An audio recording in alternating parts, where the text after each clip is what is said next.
name is Jennifer Callender, and I teach at George Welch Elementary School in Washita Parish. As an educator, I am most passionate about incorporating life skills into my lessons. I feel that it is my duty as an educator to not only teach my students the academics, but to also help set them up with tools that they need to be successful in all areas of their life. The lesson that I taught to my 4th grade students is an extension lesson titled Invasive Species. I learned about this lesson at the Louisiana Science Teachers Association Conference. It was a session put on by Sea Grant, Louisiana, and I thought this was an amazing lesson to incorporate after we finished our Vision and Light unit from the Amplify Science curriculum. Throughout this unit, students learned about plants and animals, how they have structures that help them survive, and how they use their senses. Since we were talking about animals and plants, I thought this was the perfect time to do this extension lesson, because now that we've learned about the plants and animals in an environment, we can now learn how these plants and animals affect the environment. The objective of this lesson is for students to ask questions that can be investigated and predict reasonable outcomes about how living things can affect the physical characteristics of their environment. In this lesson, students will identify characteristics of an invasive species and predict how that invasive species will affect the environment. To support all learners in this lesson, the articles that the students read during the jigsaw activity are on different reading levels. So we have been studying in our Vision and Light unit. We've been talking about animals, and we've talked about special structures that they have that help them survive in their environments. We've also talked about plants and special structures that they have that help them survive. But something that we haven't gotten to talk about yet is how these plants and animals affect the environment that they live in. And whether you realize it or not, we affect the environment that we live in. And so that's what we're going to talk about today, are invasive species and how they can completely change an environment. So we live in Louisiana. Louisiana is a very unique place. You know, we have parishes instead of counties, and we have lots of special food here that people from all over come to try. What are some special foods that you can think of that we have in Louisiana? Cameron? Gumbo. Gumbo. I love gumbo. Anthony? Crawfish. Yep, crawfish. I love crawfish too. Keaton? Yep, shrimp. Jordan? Jambalaya. Yep, jambalaya. Boyd? Beignets. All right, beignets. That's a good one. Nobody's mentioned that today. So these are special foods that we have here. Jambalaya, gumbo, crawfish, red beans and rice. So we have crawfish, but jambalaya, gumbo, red beans and rice, something that they all have in common is that they all have rice in them. And so what if I told you that this apple snail that I have on the board is an invasive species that's right here in Louisiana that is causing harm to the rice crops and to the crawfish population? Natalie? What are those pink things? This is actually a special structure that apple snails that help them survive in their environment. So, how do you feel about that? About our crawfish being in danger from these apple snails or the rice crops? Jordan? Get crawfish at least once a year. I'm crazy. Right. So good. Yes, it's so good. So it's a little concerning to hear, that something could be causing harm to our rice and our crawfish. Dylan? I would be scared.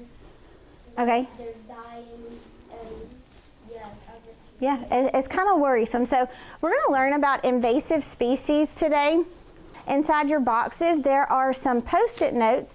And what you're going to do is you're going to think of a question that you have about invasive species, and you're going to write it down on the Post-it note, and you're going to bring it back here to the chart paper once you're finished.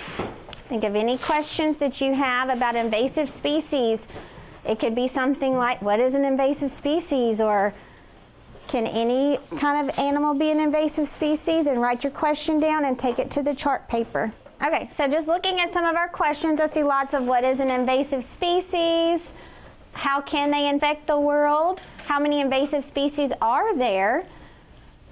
What is an invasive species? Can all animals be an invasive species? So we're going to do some investigating today of invasive species and apple snails in particular. We're going to watch an introduction video for invasive species. Massive vines that blanket the southern United States, climbing as high as 100 feet as they uproot trees and swallow.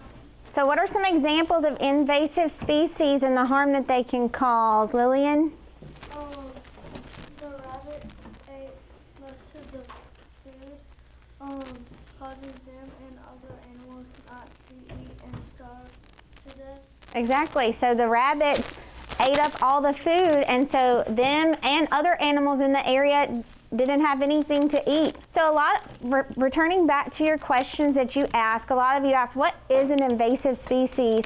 How do you feel right now, thumbs up, middle down, about what an invasive species is? It's okay if you're still unsure because we haven't done a whole lot of investigating.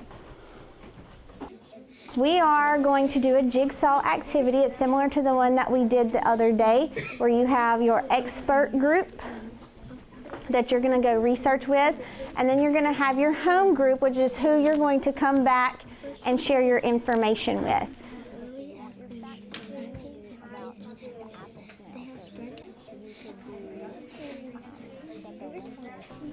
Okay, take your article and your graphic organizer and return to your home group. All right, heads up. So what you're going to do now is you're going to share your main ideas with your home group. Those pink eggs on the snails are toxic, and sometimes people call the apple snails giant.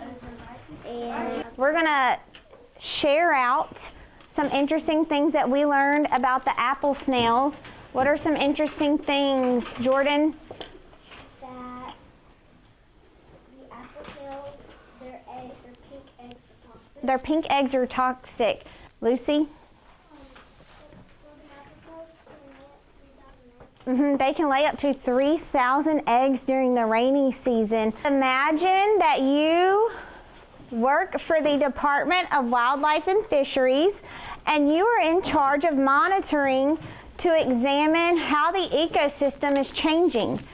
Complete the following steps with your teammates to record observations and discuss possible solutions to this dilemma. So if you look at your box, you have a pond. So what I want you to do is take your pond. This is the area that you're observing, and just place it in the middle of the table. You should have one per group. What I want you to do first is take out 10 green beads and place them in your pond. Your green beads, what do you think that these represent? Haley? All right, lily pads. So, okay, these green beads are representing the plants in the pond, the vegetation, okay, like Haley said, the lily pads. In a healthy pond, vegetation multiplies, so double the green beads. All right, how many green beads do you have in your pond? 20. All right, 20. Why is it important to have vegetation in a pond? Boyd? Okay, so that prey have a place to hide sometimes. Layla? Okay, so there's something to eat in there. Food, it's food for some animals. We've talked about plants before and the relationship that we have with plants. We breathe in oxygen and put out carbon dioxide, and plants take in carbon dioxide and they put out what? Oxygen. So these plants could also be providing oxygen for the fish and the animals in the pond. So let's think for a second. We do think, pair, share. We're just thinking right now. If the plant population were to decrease, how would it affect the other species? You can pair with a partner.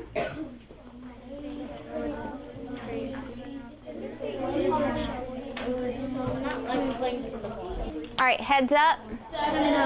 So if the plant population were to decrease, how would it affect the other species in the area? Bennett? They wouldn't have shelter. Okay, some of the animals wouldn't have shelter. May? There wouldn't be enough oxygen for the fish to catch their breath. Okay, there might not be enough oxygen for the fish in there. Rylan? The That would mean less food, so the animals that eat the plants will start to die. Very good. There would be less food in the area for the plants, so they might struggle to survive. The pink beads are going to represent our apple snails. So before there were no apple snails in our pond, and now these apple snails have been introduced to our ecosystem, so place 2 pink beads in the pond. So apple snails eat plants. They have a very hearty appetite. For every snail in the pond, remove 2 plants. All right, heads up. Based on your knowledge of apple snails, what are some ways apple snails could have entered the pond? Jordan? Maybe someone went to a different place where the snails live, and they brought different an animal or a plant that kind of ate all their food, so they had to migrate to Louisiana and eat all the food that was in the pond. Okay, so someone could have brought them into the area, Natalie? Maybe someone who wanted to investigate them brought them in, and then didn't bring them back to their place, and they just got into the pond. Okay, someone probably brought them into the area. Apple snails, as they multiply, they eat more. So, take away 2 plants for every snail that is in the pond. All right, heads up. 7 up. We're going to do think, pair, share. You're just thinking right now. So if this continues, what do you think will happen to the existing ecosystem? We're just thinking right now. All right, heads up. 7 up. So if this continues, what's going to happen to the existing ecosystem? Remember, an ecosystem is everything in the area, the environment. What's going to happen to this environment? Anna Marie? There's going to be less plants to eat. Okay, there's going to be less plants in the area. If there's less plants in the area, like Rylan said earlier, that's food for some of the animals. What's going to happen to those animals? All the animals are going to die. Yeah, the animals could die out, or they're going to move to a new location. Here's our next think, pair, share. You're just thinking right now, what are some possible solutions for this problem? All right, you can pair with a partner. All right, heads up. What are some possible solutions for this problem? Keaton? The people could use pesticides. Okay, pesticides, in fact, some of the articles talked about that, is that's what some farmers do, is they introduce pesticides and try to get rid of some of the apple snails. What's some other solutions, Rylan? To get machines and take out the apple snails. Okay, go out there, get some machines to take out the apple snails. Natalie? You could move the apple snails to a different environment. Okay, remove the apple snails, take them back to their home environment. Something that I want to make sure that you know before you leave here is that it is very important that we take care of our environment, because if it gets destroyed, that's all that we have. And so Louisiana is such a unique place. It's important that we do our part to make sure that we take care of it so that we don't lose some of the uniqueness that is Louisiana. My objectives for this lesson were met. Based on the class discussion, I could see that my students understood that plants and animals have a major effect on the environment, and they also understood that humans do too. Next time I do this lesson, I will split it up into a 2-day lesson. I felt like students were really interested in the material, and that way that will give them more time to just dive deeper into it and just grasp a better understanding of our Louisiana environment, because we do live here and we do have an effect on our coastline. And I think that splitting this up into a 2-day lesson will also give my students a chance to create their own pond ecosystem instead of me just handing them a template of one.